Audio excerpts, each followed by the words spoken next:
Hello all, ఇంట్లోనే Andhra style chicken కర్రీని ఎలా చేసుకోవాలో చూద్దాము. ముందుగా ఒక కడాయి పెట్టుకొని ఆయిల్ వేసుకొని ఆయిల్ కాగినాక కట్ చేసుకున్న ఆనియన్ వేసుకొని ఫ్రై చేసుకోవాలి.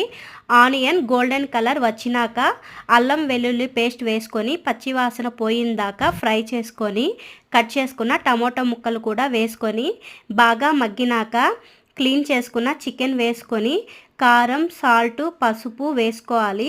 చికెన్లోని వాటర్ అంతా పోయినాక కొంచెం వాటర్ వేసుకొని చివరిలో ధనియాల పొడి, కొబ్బరి పొడి, కొంచెం గరం మసాలా వేసుకొని లాస్ట్లో కొంచెం కరివేపాకు, కొత్తిమీరతో గార్నిష్ చేసుకుంటే ఎంతో టేస్టీగా ఉండే Andhra style chicken curry ready.